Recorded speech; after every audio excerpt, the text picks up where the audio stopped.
This video contains news and analysis related to a recent terror attack in Kashmir.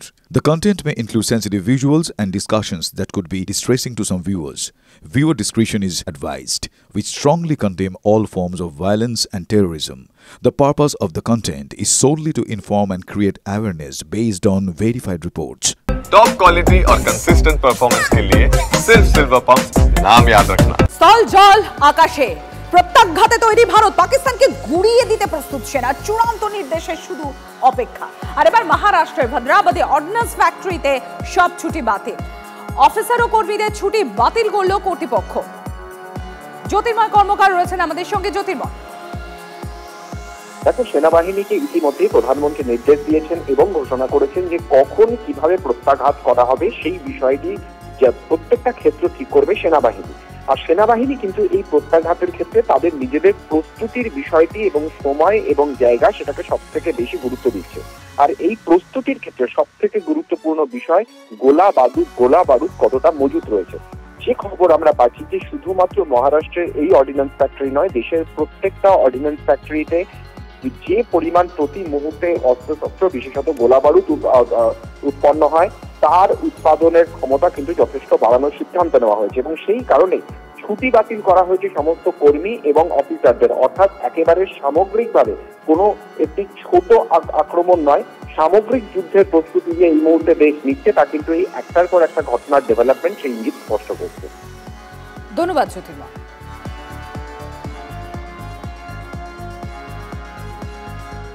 সীমান্তে অনুপ্রবেশ, সেই অনুপ্রবেশের বড় সড় ছক বানচাল। ভারতে অনুপ্রবেশের সময় এক পাক রেঞ্জারকে হাতে নাতে ধরল বিএসএফ। রাজস্থানের শ্রীগঙ্গানগরের ঘটনা। বিএসএফ সূত্র মারফত যে খবর পাওয়া যাচ্ছে যে সীমান্ত পেরিয়ে ভারতে ঢুকে পড়ে পাক রেঞ্জার। সতর্ক সীমান্ত রক্ষী বাহিনীর জওয়ানরা সেখানেই ওই পাক রেঞ্জারকে বন্দী করে। কি কারণে, কি উদ্দেশ্যে ওই পাক রেঞ্জার ভারতে অনুপ্রবেশ করেছিল তা খতিয়ে দেখা হচ্ছে। লাগাতার তাকে জিজ্ঞাসাবাদ করা হচ্ছে ধৃত রেঞ্জারকে। আর ভারতে অনুপ্রবেশের সময় পাক রেঞ্জার বন্দী হওয়ার পর শ্রীগঙ্গানগর সেক্টরে ইতিমধ্যে হাই অ্যালার্ট জারি করা হয়েছে। সীমান্তে নজরদারির জন্য বাড়তি বাহিনীও মোতায়েন করা হয়েছে। সীমান্তে অনুপ্রবেশ ঠেকাতে আরো সতর্ক থাকতে বলা হয়েছে বিএসএফ কমান্ডারদের। গত 23 এপ্রিল থেকে পাকিস্তানের হাতে বন্দী বিএসএফ জওয়ান পূর্ণম সাউ, আপনারা জানেন দফায় দফায় ফ্ল্যাগ মিটিং হয়েছে, কিন্তু এই রিশরাত জওয়ান পূর্ণম সাউকে এখনো ছাড়েনি পাকিস্তান। আর এবার যখন তাদের রেঞ্জার ধরা পড়েছে তখন ফ্ল্যাগ মিটিং এ নিজেদের রেঞ্জারকে ছাড়ানোর দাবি তুলেছে পাকিস্তান, কিন্তু মানতে নারাজ বিএসএফ।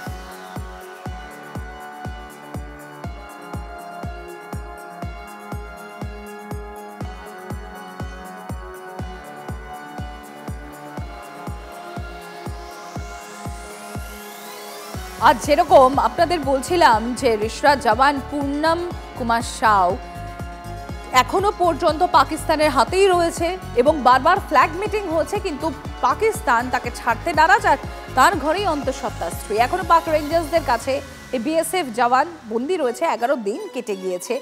কবে সে ছাড়া পেয়ে দেশে ফিরে আসবে তার কোনো সদুত্তর পাওয়া যায়নি। আর এই অবস্থায় প্রত্যেকটা দিন তার পরিবারের সদস্যদের উৎকণ্ঠা আরও বাড়ছে।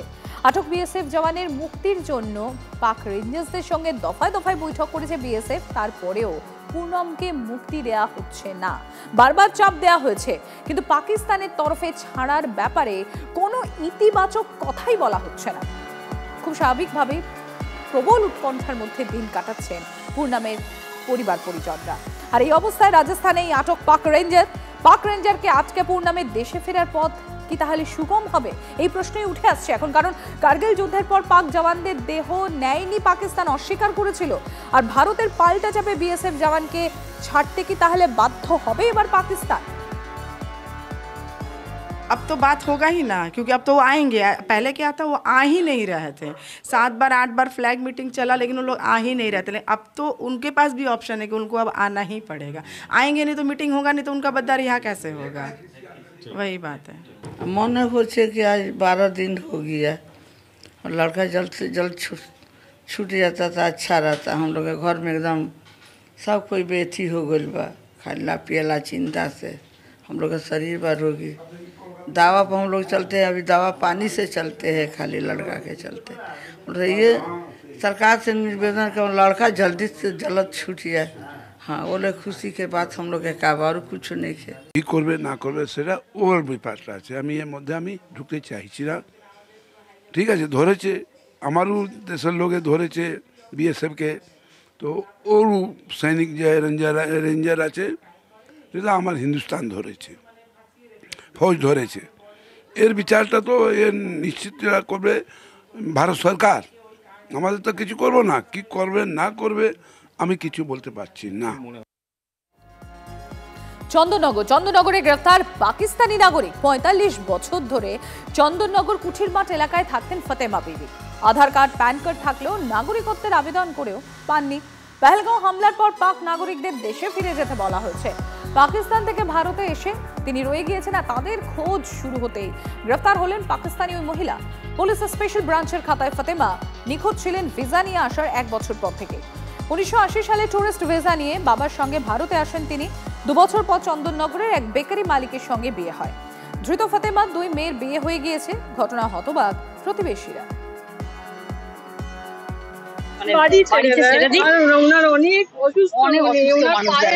অপারেশন করতে বলেছে হাঁটুতে, আর কিছু নয়। আমরা রিজেন্ট ডাক্তার দেখিয়েছি, তাকে যেন ছেড়ে দেওয়া হয়, আর কিছু নয়। আমরা কিছু বলতে চাই না। যখন বছর ৪-৫ ছিল তখন ওর বাবা মা পাকিস্তান নিয়ে চলে যায়।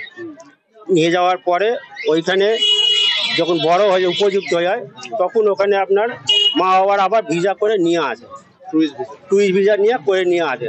তখন এখানে আর মা বাবারা ১০ বছর হয়ে গেছে আর যাতায়াত বন্ধ করে দিয়েছে। এখানে মেয়ের বিয়ে দিয়ে দিয়েছে। মেয়ের বিয়ে দিয়ে যাওয়া ৫০ বছর ৫৫ বছর হয়ে গেছে। এখন ওর মেয়েরা বড় হয়ে গেছে, বড় হয়ে যাওয়ার পরে বাচ্চাও হয়ে গেছে, সব কিছু গেছে। ওই সময় এখন পুলিশ নিয়ে গেছে ওনাদেরকে তুলে। তো আমাদের কাছে আপিল রয়েছে যাতে ওনাকে না পাঠানো হয়। ৩০-৩৫ বছর হওয়ার পর তার যদি ২জন সন্তান থাকার পরও এখন তাকে, ওনার তো ওখানে কেউ নেই, কার কাছে যাবে? ওনার তো সারাটা জীবন এখানে কেটে গেল। এখন পাকিস্তানে উনি গিয়ে করবেন কি? ওনার তো দেশ এখন এইটাই। প্রশাসনের সামনে কোনো কিছু না লুকিয়ে সঠিক তথ্য, সঠিক ঘটনা, সঠিক বিষয় বললে জিনিসটা হালকা হবে, প্রশাসনের বুঝতে সুবিধা হবে। হাওড়া পুরসভার নির্বাচন কি শীঘ্রই? এই প্রশ্নই এখন ঘুরপাক খাচ্ছে হাওড়াবাসীর মধ্যে। কারণ রাজ্যপাল সিভি আনন্দ বোস কদিন আগে হাওড়া মিউনিসিপ্যাল কর্পোরেশন সংশোধনী বিল 2021-এ সই করেছেন, আর তারপর থেকেই গুঞ্জন তৈরি হয়েছিল। তবে বিলে সই করা হলেও একটা জট কিন্তু থেকে গিয়েছে। সূত্র মারফত যে খবর পাওয়া যাচ্ছে, নতুন বিলের হাত ধরে হাওড়ার 50টি ওয়ার্ডে এবং বালির 16টি ওয়ার্ডে ভোটের শিকে ছিঁড়লেও পুনর্বিন্যাসের কারণে তৈরি হয়েছে জটিলতা, যা কাটিয়ে আদৌ কবে ভোট হবে তা নিয়েই তৈরি হয়েছে অনিশ্চয়তা। আর এই জটিলতা না কাটলে হাওড়া পুরসভার নির্বাচন বিষ বাও জলে বলে মনে করা হচ্ছে, আর যা এখন রীতিমতো চিন্তা। তবে পুরো এলাকার বাসিন্দারা জানাচ্ছেন অবিলম্বে ভোট হোক।